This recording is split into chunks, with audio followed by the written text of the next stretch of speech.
अरे आपका ध्यान किधर है? आज की वर्ल्ड क्लास तस्वीर इधर है। सोशल मीडिया पर पत्रकार अतुल चौरसिया ने यह तस्वीर शेयर करते हुए कतार में खड़े इन 4 महापुरुषों के बारे में कुछ विशेष जानकारी दी है। इसके साथ ही लोग इस तस्वीर पर मोदी संग गोदी जैसी टिप्पणियां भी कर रहे हैं। थोड़ी देर में इस तस्वीर की अच्छे से पोस्टमार्टम करेंगे, बस ध्यान लगाकर देखते जाइए। इसके बाद बात करेंगे कि क्या मध्य प्रदेश और छत्तीसगढ़ की वोटिंग पैटर्न ने पीएम मोदी को रोने पर मजबूर कर दिया है, और इस कदर मजबूर कर दिया कि दशकों पहले गुजरे हुए पिता को मृत्यु लोक से खींच कर लाते हैं और उनके सिर पर जबरिया गाली चिपका देते हैं। जी हां, प्रधानमंत्री मोदी एक बार फिर से नए स्तर तक पहुंच गए हैं। अब वो स्तर किस चीज का है ये मत पूछिएगा, मसला बहुत ही गंभीर है, ध्यान से सुनिएगा। उधर अडानी के ऊपर लग रहे आरोपों की जांच को लेकर भारत की एक प्रमुख जांच एजेंसी सुप्रीम कोर्ट तक पहुंच गई है, ये कहते हुए कि हमें जांच नहीं करने दिया जा रहा है। क्या है वो मसला, उस पर भी बात करेंगे। उधर गृह मंत्री अमित शाह ने तेलंगाना में वहां के लोगों से एक ऐसा वादा किया है जिसने एक बार फिर से चर्चा गर्म कर दिया है कि क्या भाजपा का पिटारा खाली हो चुका है, भयंकर कंगाली का दौर शुरू हो चुका है क्या, और जो हथियार 2024 में प्रयोग करना था अभी से उसको दागना शुरू क्यों हो गए हैं, और यदि वो हथियार सेमीफाइनल में फेल हो गया,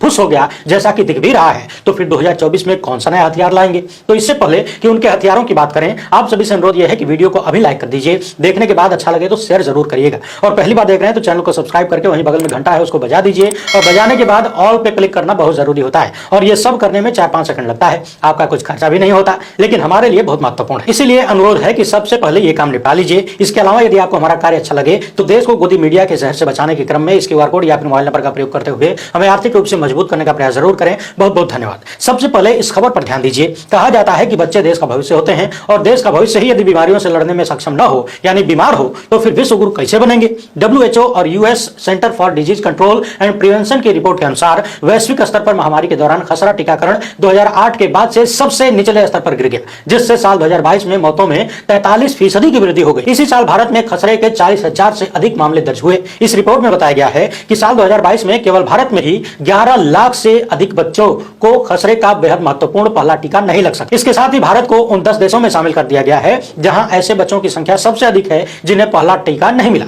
आप चाहें तो इसमें पॉजिटिविटी ढूंढ सकते हैं बड़ी आसानी से कि हम दुनिया के टॉप 10 देशों में शामिल हो गए, टीका मिला चाहे न मिले, शामिल तो हुए। वैसे भी हमेशा की तरह इस पर भी भारत सरकार ने पल्ला झाड़ दिया है और रिपोर्ट को गलत बता दिया है। पिछले दिनों वैश्विक भुखमरी सूचकांक भी आया था, जिसमें भारत को पाकिस्तान, बांग्लादेश, श्रीलंका इन सबसे खराब स्थिति में बताया गया था। हमेशा की तरह इसे भी भारत सरकार ने गलत बता दिया, जबकि दुनिया के किसी और देश ने इस रिपोर्ट को इस तरह से कभी नकारा नहीं। लेकिन यदि दुनिया की तरह हम भी चलें तो फिर विश्वगुरु का है कि जिस रिपोर्ट से हमारी बदनामी होती है, पोल खुलती है, हम उसे नकार देते हैं, मनबय नहीं करेंगे, इसीलिए तो हम विश्वगुरु हैं। अपने ही देश का एक राज्य मणिपुर पिछले 6.5 महीने से जल रहा है। खबरें यहां तक आ रही हैं कि 3 जिलों में कुकी समुदाय के संगठनों ने स्वशासन की घोषणा कर दी है, यानी मणिपुर की सरकार से कोई लेना देना नहीं है। यहां तक कह दिया है कि केंद्र सरकार हमें मान्यता दे चाहे न दे, हमसे कोई मतलब नहीं, कोई दिक्कत नहीं है, और गृह मंत्री से बात तक करने को तैयार नहीं है। इसी बीच राष्ट्रीय मानवाधिकार आयोग के अध्यक्ष जस्टिस अरुण कुमार ने कहा है कि मणिपुर हिंसा में 180 लोग मारे गए थे, लेकिन केवल 93 लोगों को ही 10 लाख का मुआवजा मिला है। 4 सप्ताह के भीतर सरकार सभी को मुआवजा जारी करे। अब सोच कर देखिए कि महीनों गुजरने के बाद जब सरकार अभी तक 10-10 लाख का मुआवजा नहीं दे पाई, तो फिर मामले को शांत कराना, शांति स्थापित करना और न्याय दिलवाने की उम्मीद कैसे की जा सकती है। वैसे भी छोटे से राज्य मणिपुर के लिए इतने सारे राज्यों का चुनाव कैसे छोड़ा जा सकता है। कुर्सी रहेगी तो बहुत सारे मणिपुर आएंगे जाएंगे। अब जरा सी कहानी प्रधानमंत्री के परम मित्र की सुन लीजिए, इसके बाद रोने धोने की चर्चा करेंगे बढ़िया वाली। पिछले दिनों अडानी ग्रुप पर बेहद गंभीर आरोप लगा कि ये लोग विदेशों से कोयला आयात करते हैं, वहां से सस्ता कोयला खरीदते हैं, लेकिन भारत में कभी इसका दाम दोगुना बता दिया जाता है, कभी उससे भी ज्यादा बताकर पैसा वसूला जाता है। हजारों करोड़ रुपए का मामला है, जिसकी वजह से भारत की जनता को महंगे दर पर बिजली खरीदनी पड़ती है, यानी आपका बिजली का बिल ज्यादा आता है। अब जब ये आरोप लगा तो हमारे देश की एक प्रमुख जांच एजेंसी है DRI, जो कि इस तरह के मामलों की जांच करती है। अब ऐसे मामलों की जांच तो तभी हो पाएगी ना जब जहां से कोयला खरीदा गया, यानी सिंगापुर से, वहां से निकला तो वहां के बिल की जांच हो, और भारत के लिए निकला तो वहां के बिल की जांच हो। अब जब दोनों को मैच कराया जाएगा तभी तो बात समझ में आएगी कि गड़बड़ी क्या है कि नहीं है। लेकिन रॉयटर्स के अनुसार जांच एजेंसी DRI सुप्रीम कोर्ट ये कहते हुए पहुंची है कि निचली अदालत का जो पिछला आदेश है उसी को लेकर अडानी समूह के लोग सिंगापुर से सबूत वगैरह जुटाने से रोक रहे हैं और लगातार निचली अदालत के आदेश का दुरुपयोग कर रहे हैं। अब सुप्रीम कोर्ट से गुहार लगाई गई है कि निचली अदालत के उस आदेश को रद्द कर दिया जाए ताकि हम अपनी जांच कर सकें। उधर अडानी समूह का कहना है कि हमने कहीं कुछ गलत नहीं किया है, 4 साल पहले ही सारा विवरण दे दिया था, पूरा सहयोग किया जा रहा है। अब सवाल यह है कि यदि सब कुछ हो चुका है, सहयोग भी किया जा रहा है, तो फिर DRI सुप्रीम कोर्ट में क्यों गया है। आइए अब पीएम मोदी पर विशेष चर्चा कर लेते हैं। हाल ही में राजस्थान में चुनावी भाषण के दौरान पीएम मोदी ने कांग्रेस अध्यक्ष मल्लिकार्जुन खड़गे पर बेहद गंभीर आरोप लगा दिया। प्रधानमंत्री ने कहा कि कांग्रेस के राष्ट्रीय अध्यक्ष ने मेरे पिताजी को गाली दी है, मेरे उस पिता को गाली दी है जिनको गुजरे हुए 40 साल हो गए। आगे पीएम मोदी ने कहा कि खड़गे जी आप तो ऐसे नहीं थे, यानी उन्होंने डबल गेम खेला। ये बोलने के साथ साथ प्रधानमंत्री जरा सा रोंदू टाइप का चेहरा बनाते हुए भी दिखे।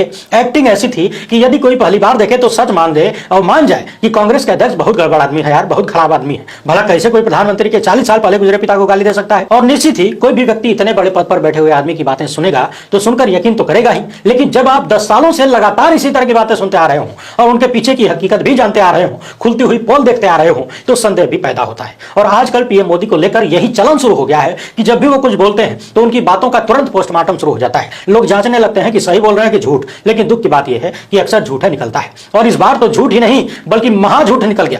कांग्रेस अध्यक्ष मल्लिकार्जुन खड़गे का तेलंगाना में दिया हुआ भाषण जब हमने सुना, और आप भी जब सुनेंगे तो पता चलेगा कि मल्लिकार्जुन खड़गे कुछ और ही बोल रहे थे, लेकिन प्रधानमंत्री ने जबरिया अपने पिताजी को, गुजरे हुए पिताजी को गाली दिलवा दी। पहली बात तो यह है कि मल्लिकार्जुन खड़गे हिंदी भाषी क्षेत्र से नहीं आते, वो कर्नाटक से हैं, इसीलिए हिंदी बहुत अच्छी नहीं है। हालांकि बहुत अच्छी हिंदी या फिर खाली अच्छी हिंदी भी हमारे प्रधानमंत्री जी की भी नहीं है। उनके हर एक लाइन, दो लाइन में, तीसरी लाइन में कोई ना कोई गलती बड़ी आसानी से ढूंढी जा सकती है, और बहुत सारे अक्षर तो वो ठीक ठीक बोल भी नहीं पाते हैं। जैसे घर को गर बोलते हैं, घर दे दिया बोलना चाहिए तो गर दे दिया बोलते हैं, यानी घ बोलने में शायद तकलीफ होती है। और इस तरह की बहुत सारी गलतियां होती हैं, इन्हें गलती के रूप में गिना भी नहीं जा सकता, नहीं गिनना चाहिए। लेकिन बात यह है कि जब आप दूसरों का खोद खोद के निकालेंगे तो आपका भी निकाला जाएगा। अब सवाल यह है कि मल्लिकार्जुन खड़गे ने तेलंगाना में कहा क्या। दरअसल कांग्रेस अध्यक्ष तेलंगाना में भाषण देते हुए वहां के लोगों से पूछ रहे थे कि प्रधानमंत्री मोदी ने 15 लाख देने का वादा किया था, क्या आप लोगों को मिला? तो झूठ कौन बोल रहा है? या तो उन्होंने 15 लाख दिया और लेने के बाद आप लोग झूठ बोल रहे हैं, या फिर उन्होंने दिया ही नहीं, वो झूठ बोल रहे हैं। वो तो झूठ बोलने में माहिर हैं ही, अब उनका भी बाप यहां बैठा है। यानी वो तेलंगाना के मुख्यमंत्री केसीआर की तरफ इशारा कर रहे थे कि झूठ बोलने के मामले में पीएम मोदी तो है ही, और उनका भी बाप यहां बैठा हुआ है, यानी कि उनसे बड़ा झूठा यहां बैठा हुआ है। ये भाव था उनके बोलने का। जैसे कि आम आदमी अक्सर चर्चा के दौरान कह देता है कि अरे इस मामले में तो फलाना फलाना का भी बाप है, उसी तरह की बात मल्लिकार्जुन खड़गे ने बोली थी। हमारी मजबूरी है, वीडियो नहीं दिखा सकते। क्यों नहीं दिखाते हैं ये तो आप जानते ही हैं, तुरंत आईटी सेल के गुर्गे एक्टिव हो जाते हैं और कहीं ना कहीं से स्ट्राइक देने लगते हैं। लेकिन आप चाहें तो मल्लिकार्जुन खड़गे का वो वीडियो इंटरनेट पर सर्च करके देख सकते हैं। अब सवाल यह है कि जब कांग्रेस अध्यक्ष ने प्रधानमंत्री के पिता का कहीं कोई जिक्र ही नहीं किया, तो फिर जबरिया प्रधानमंत्री ने पहले तो गाली शब्द ढूंढा, गाली कहीं थी ही नहीं, और उसके बाद अपने पिता को ढूंढ कर लाए और 40 साल पहले गुजरे हुए पिता के सिर पर जबरदस्ती गाली चिपका दी, और वो गाली चिपका दी जो किसी ने दी ही नहीं। अब उससे भी बड़ा सवाल यह है कि प्रधानमंत्री ऐसा क्यों कर रहे हैं। अब उससे भी बड़ा सवाल यह है कि प्रधानमंत्री ऐसा करके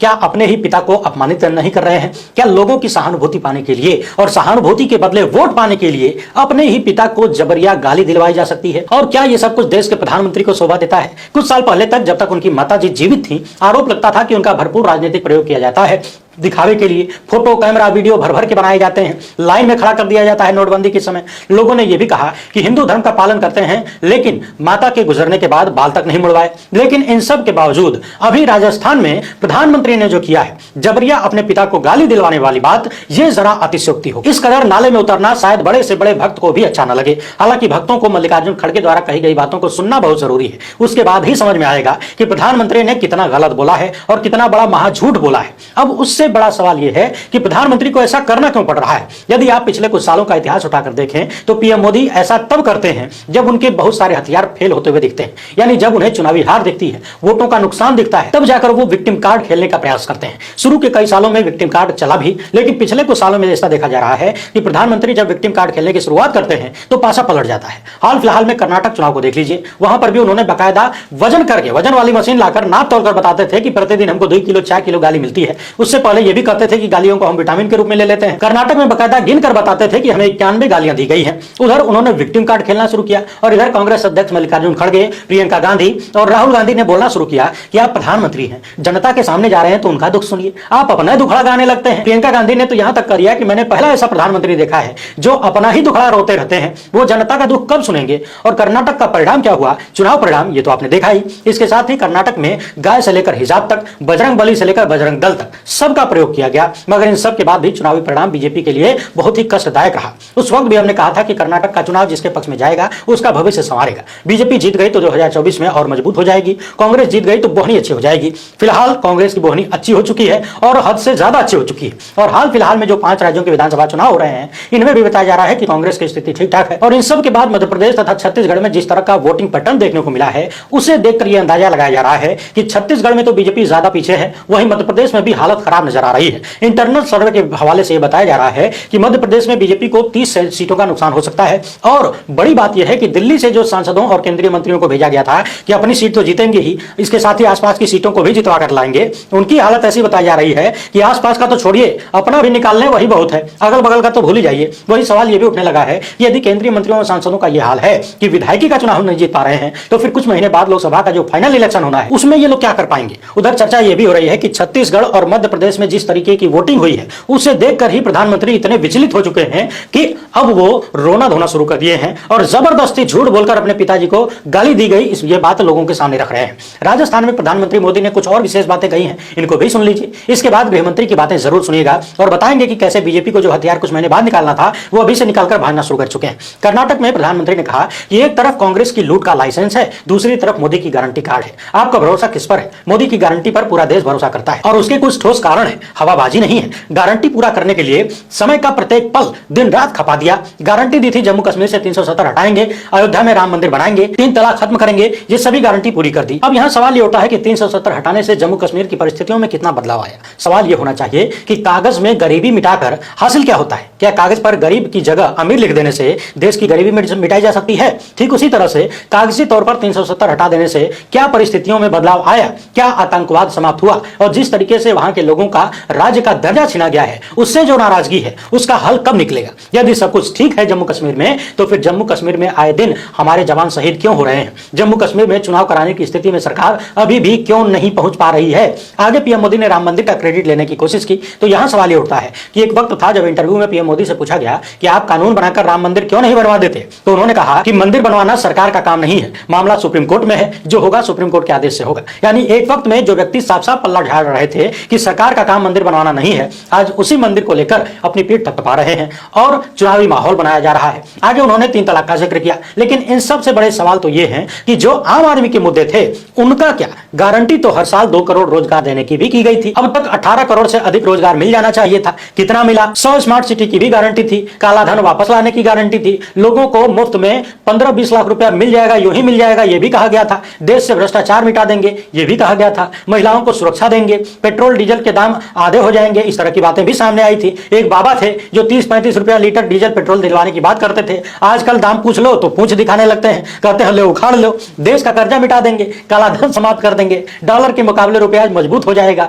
2022 में किसानों की आय दोगुनी हो जाएगी, 2022 में सबके सिर पर छत होगी, सबके पक्के मकान मिल जाएंगे, बुलेट ट्रेन चलाएंगे, नोटबंदी से आतंकवाद, नक्सलवाद, काला धन, भ्रष्टाचार सब कुछ खत्म हो जाएगा और 50 दिन में सब ठीक नहीं कर पाए तो जहां जिस चौराहे पर बुलाओगे आ जाएंगे, जो सजा दोगे मंजूर होगा। तो ये सब भी तो गारंटियां थी। क्या इन गारंटियों पर कोई जवाब दिया जाएगा? वही राजस्थान में पहुंचकर बीजेपी के बड़े बड़े नेताओं को एक कन्हैया लाल याद आ जाता है जिसकी हत्या की गई थी, जबकि कन्हैया लाल के मामले में सरकार या पुलिस का जो भी कर्तव्य था होता है वो स्पष्ट रूप से निभाया गया, ऐसा दिखता है। इसे लेकर कांग्रेस प्रवक्ता सुप्रिया सुन्नेत ने एक वीडियो भी जारी किया है। उन्होंने लिखा है कि देश भर में नफरत फैलाने वाली भाजपा बीजेपी किस मुंह से उदयपुर के कन्हैया कुमार हत्याकांड की बात करती है। कांग्रेस की गहलोत सरकार ने कन्हैया कुमार के दोनों बेटों को सरकारी नौकरी और 50 लाख रुपए की आर्थिक मदद की। 4 घंटे के भीतर दोनों हत्यारों को पकड़ा।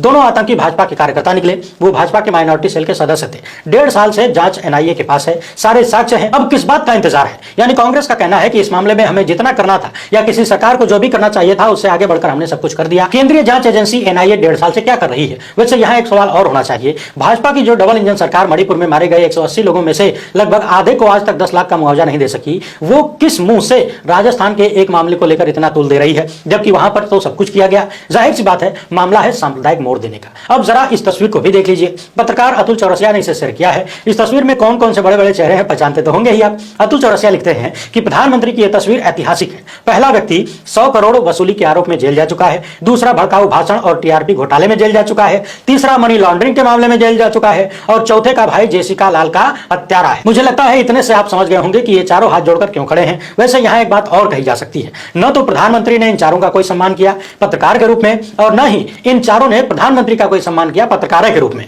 पीएम मोदी ने 9.5 साल के कार्यकाल में अब तक एक बार भी खुली प्रेस कॉन्फ्रेंस नहीं की, यानी हाथ जोड़कर दांत चियारते इन लोगों को सवाल पूछने का मौका नहीं दिया, सवाल पूछने का मौका नहीं दिया और ना ही इन लोगों ने कोई सवाल पूछा जो एक प्रधानमंत्री से पूछा जाना।